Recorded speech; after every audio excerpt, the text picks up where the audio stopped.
How much fun will tomorrow night be, a home opener? I mean, it's probably a better question for the players. I always enjoy home openers for sure. This is number 16 for me. So I always walk out the first time, kind of, excited to be back, with just the vibe in the arena and with our fans. And it's not lost on me, the importance, the role that they've played in our success. And so that's my first time that I always kind of like pause. I generally don't look up and out, but that's one time that I actually do. I think our players obviously been on the road for a couple of games. They'll be excited to be home for a few. Home openers are always really exciting. Hopefully we play well. Does it feel like 16? It doesn't. The time has flown. It's absolutely flown. And, whether it's 25 in the league or 26, whatever it is, or 16, a lot of things feel like just yesterday. I guess that's the sign of being old, right? They say. We were talking after the game the other day about the impact that Bridget had on the game. Yeah. That people just wouldn't see if they looked at the box score. That's right. 8 points, or at least that. Just the pivotal role. Diving in the floor for loose balls, defending timely passes, defending. Mm-hmm. I think Jackson quite a lot, right? Mm-hmm. Yeah.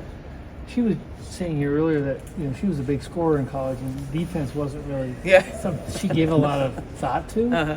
When you saw that she was available and brought her in to take a look at her, did you see that potential, or what do you think you were getting when you brought her here? A good basketball player. I think coming from Bill Finley's system at Iowa State, she was a small forward. A small power forward. So a little undersized, playing the four, shooting big. Was she going to be probably a 3 in our league? Yeah. Was she going to have the foot speed to be able to do it? Those were question marks. That's why she was in the second round. The first day, I remember, we put her in at the end of the game, and she'd only been with us for a little bit, and she did something really basic. She did bounce, help came, and she nice little on time on target pass, and it was striking. Because those are the things it's hard to find. Right. You would think that everyone does it. No, they don't. And so when you play with BC, the things that should be simple are simple to her. And we rely heavily for her to be the heady player, the one that's going to, when we make a mistake, we made a mistake in the Chicago game, in the preseason game, and they were running an out of bounds play to try to score, and the big screwed up the coverage. And BC was there for them to get a steal at the end of the game, right? That's BC. That's right. in a nutshell. That's BC. How much physically has she transformed herself to be able to compete at this level since you first got her? Yeah, agility, quickness. I think using her physical abilities. She's a well-conditioned athlete. She's always been that. She's always been really committed in that space. But I think her understanding of angles and how to use her physical ability and her size and her strength to attack the basket. Her and Katie Smith worked tirelessly on that last year. So her confidence overall and her physical abilities, I think, is really what's grown. My last question on her, when you think of what you were going to take a look at back in 2019 to now, what is the biggest surprise to you in what she's done? I can't say that it's surprising.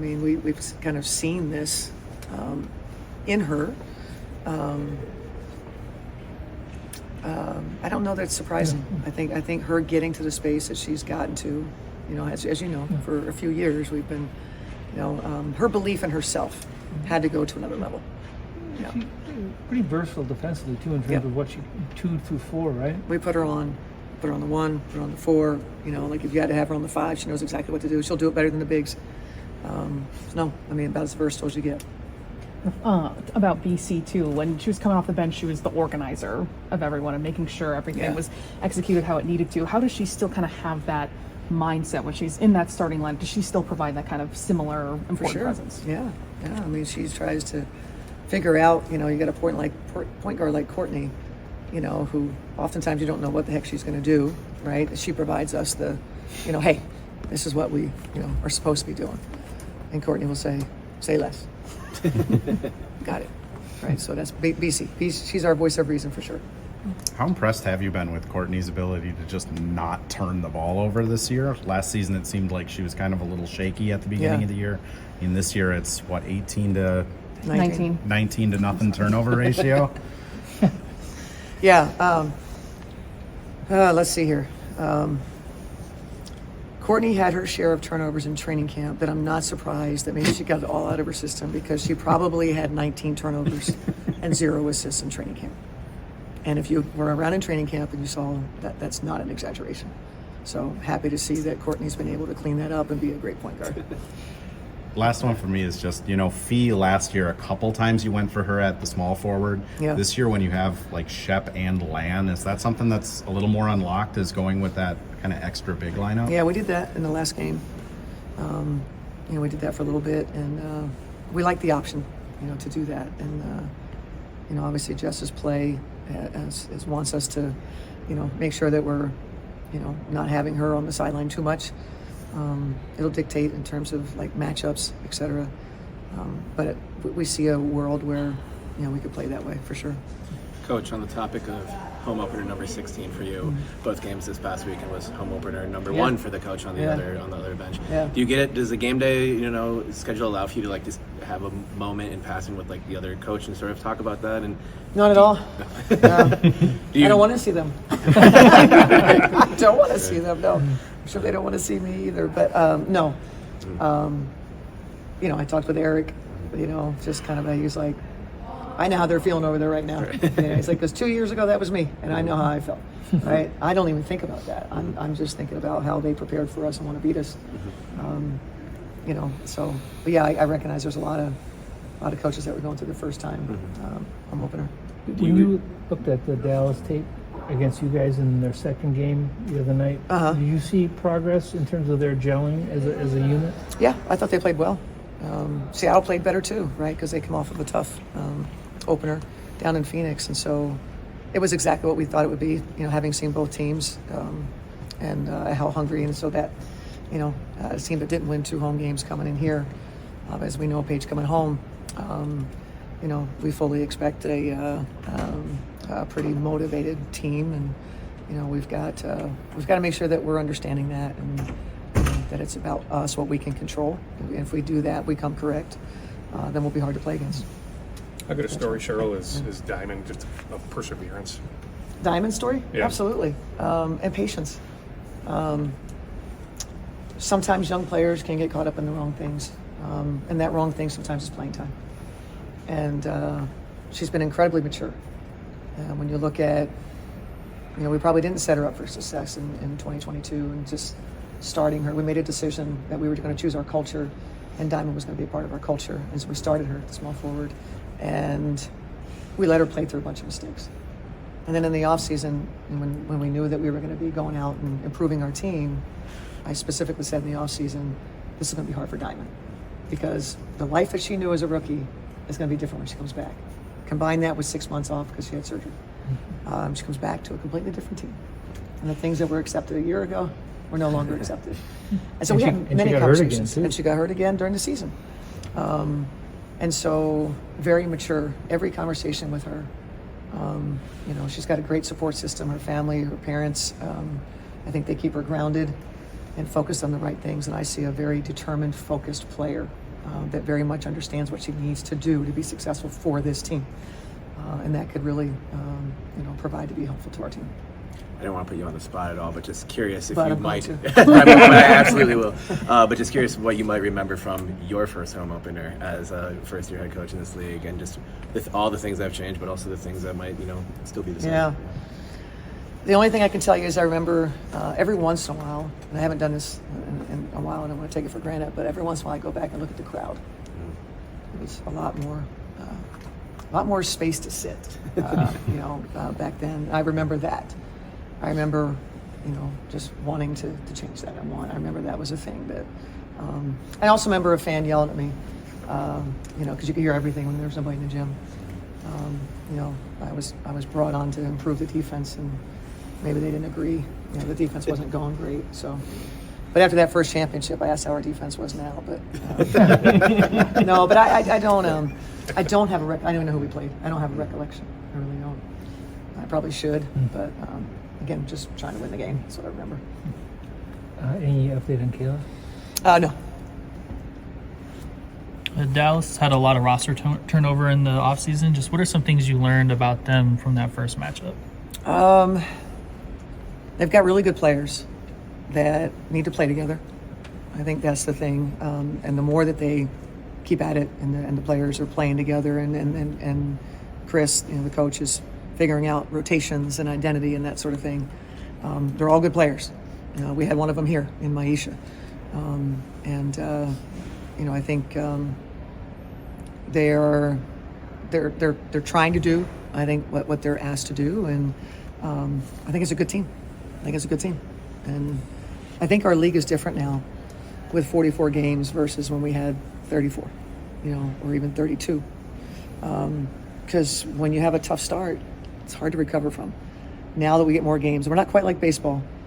Where they play, what are they up to, 400 games now? That you have a little bit more of a runway to kind of manage tough times. But so it's a little bit different, that they can, Eric's team, the first 12 games, where they, and they were in position to make the playoffs. And so I think, players and teams understanding that are new that, you just got to, stick with it, and they've got good players. How much buzz do you sense? Just your opener tomorrow, home opener, and the Wolves tonight and Thursday. Just a fun basketball week. Absolutely. I'm super excited for tonight. Really excited. It's been a lull these last few days not having that, so it's exciting. And then obviously then our game, and then so just a tremendous time in the cities. I think people coming from all over the state, right, to come watch or be at the watch parties and things like that. It's just such a tremendous time of the year.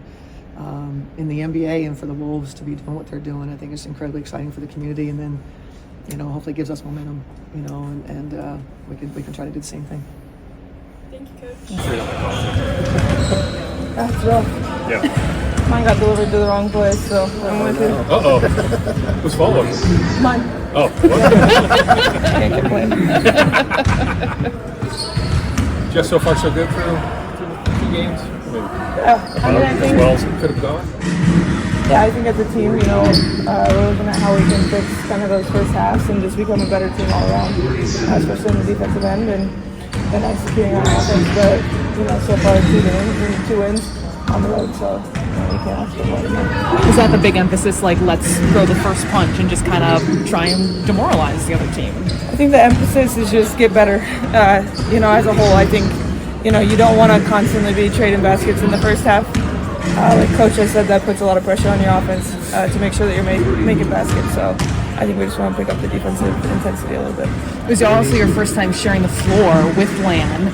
What was that dynamic kind of like too? And it's like 2 really great passers and rebounders. Yeah, I think we maybe both had an assist to each other. So, she's fun to be out there with, and obviously, her length makes the defensive side a lot easier. And then obviously, she's a super smart player on the offensive side of things. So it's been fun so far.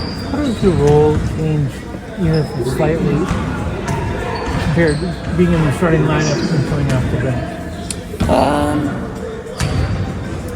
I hope it doesn't change much. I think, my goal always is just to come in and, do the things that I do, and, do them to the best of my ability. So, whether I'm starting the game or I'm coming off the bench, I want to make sure that I'm bringing the same energy, and, hopefully coming off the bench is a little more pressure, just from the standpoint of, you have to pick up the starters, or if they started really good, you have to make sure that you keep that going. So, from a approach standpoint, I'll approach it the same way. Looking forward to being back at Target Center for real in front of like the full fans regular season. Super excited for tomorrow. Obviously they had a great run last year, making it to the finals. So I think we'll have a good crowd, and excited to be back there. What are some things you learned about Dallas in that first matchup? I think Dallas is a very well-rounded team. I think they're still trying to figure some things out on the offensive end, with a new coach and so many new pieces, but they're a very talented team, so I think, we have to make sure that we come into the game locked in for 40 minutes. Is such a strong buzz here in town, just with the Wolves, your home opener? Oh, for sure. Obviously, the Wolves playing today, and then, starting back at home tomorrow. I think, everyone's excited about basketball in Minnesota right now, and it's a great place to be. Sorry, I'm losing my voice. Lack of coffee. One last thing is just how you feel like the defense continues to be a work in progress and having that be kind of like a focal point at this time. I think it's just our, we focus a lot on ball pressure and, seeking deflections. It's not just something that comes. So, we have some players that are really good at it and some of us that, want to be better at it. So I think, we worked on kind of, little drills that really put an emphasis on those things. That's a great question. I mean, an average fan probably wouldn't know. Or I think I bring a lot more than what the box score says. I think that's why I've been a part of the Lynx for so long. Cheryl sees what I bring to the table consistently on both ends of the court. Sometimes I am scoring, but sometimes I'm not. But I'm affecting the games in other ways. So maybe the average fan wouldn't recognize on the box score. I mean, you look at the last game, 8 points, but I mean, you had a huge impact on that game in your mind, right? Yeah. I mean, I think there's so many ways to control what you can on the court, affect winning, and I take pride in that every single possession. I'm super locked in on just making the right decision, playing as hard as I can. I don't need to shoot 20 times a game. I don't need to get 10 rebounds. I don't need to be, initiating the offense, but I know there's other ways I can impact games. And then when it is my time to, get my threes off, I'm going to be able to knock it down. So it's a balance, and luckily our team's really good, and I'm ready to just do whatever I need to do. You had maintained the Jackson. Mostly Jackson, yeah. So, I mean, when you were such a high scorer in college, was defense a priority for you? No. Not at all. And if you watched, you can see that.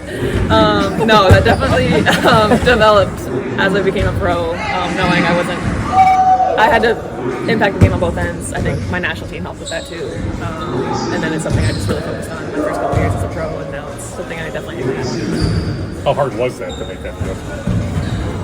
Not super hard. I mean, I think I have a high IQ. I understand the game really well. I think that helps on the defensive end when I'm not, most athletic, the tallest, the jump highest, but I'm able to, kind of anticipate what's happening before it happens. I think that's where my advantage is. In college, I probably just didn't put enough emphasis on it. I just was cool with chilling on defense and kind of doing what I had to do on offense. But obviously, at the next level, it matters for sure. Was that something that you learned here? I mean, obviously, was that something that they told you coming in? Yeah, for sure. I think one of my exit meetings early on in my career, probably after my rookie year when I was here for a couple weeks, was I need to be able to guard the twos of the league. I need to be able to guard point guards. I need to be able to guard fours, so I can't just guard the threes. And being mobile, being quick, changing my body, getting stronger, being more agile, that all came pretty early on in my pro career. And yeah. There had to have been a time when you thought the idea of playing baseball 40 minutes in a game would not happen in this league, right? Yeah. If you would have told me that my rookie year, there would have been no way. Yeah. I looked at the box score, I was like, oh, I did play 40 minutes. But I felt good up there, and Cheryl kept asking me if I needed a break, but I was good. I think you tried to put your highs in defensive rebound and steals. There we go. Were you aware of that? No idea. Defensive rebound, 7? Yeah. The show kind of do you have a heads up when games come to where you might go, although I think it's 19 seconds or is that just kind of case by case? Yeah, I think it's just the flow of the game. I don't think that was in her head for me to play that much, but just the flow of the game. And again, I was feeling good, and she asked a couple times if I needed a breather, but I was pretty good myself. It's like you might knock something a bit when you went to the floor that time. I got bruises everywhere, but I'm okay. How much of a discussion was it internally of second halves overall, but trying to throw that first punch and having another opportunity against Dallas to try to do that? Yeah, we're excited to play the same team again. Obviously, now we've got a feel for who they are. Obviously, it's a new team kind of being put together. So, we want to be able to come out like we did in the second half against LA and not just, feeling the game. We want to punch first. We want to be the aggressor. We want to make things challenging and not let some of their really good players get hot, get comfortable. We want to avoid that because, good players in this league, it's hard to put out that fire once it started. So, just 40 minutes of, how we know we can play. Easier to deliver that first punch being a Target Center? Oh yeah, we're excited. Obviously, home opener, I think there's going to be lots of energy. It should be easy no matter what the situation. We should, that's definitely our control. But we're excited to have Target Center. You have a neat night tomorrow. Not only that you're home opener, but playing here for the first time. I mean, there's nothing better than playing at it feels like that, right? Yeah, I'm sure. I mean, I'm sure Target Center in general is going to be just excited about the game. Lots of factors being put into it. But yeah, I mean, I love playing at Target Center. It's my favorite arena to play in. Biased, of course, but yeah, I'm excited to be able to play Center. Are you a big Tony Rare fan? I am now. He's a big fan of us, so now I do know some of his songs, and I do like some of them. But yeah, that was really exciting partnership. We met him after the game in LA, and yeah, that was really cool. Is there anything, Bridget, that Nafisa now does that surprises you, or like is it just expected that she does what she does? I think like just the consistency of what she does. I think people are so used to her being so good all the time that it's not talked about enough. How dominant she is every single game on both ends of the court. Like it's just normal that she's putting up crazy numbers and rebounds every single game. So I think like just the consistency of it every day in practice, the humility she has. Courtney can call her a humble superstar. That's who she is. Yeah, I think it's just the consistency she brings and the steadiness of who she is as a person, who she is as a teammate, and then as an athlete and a competitor. It's just that's really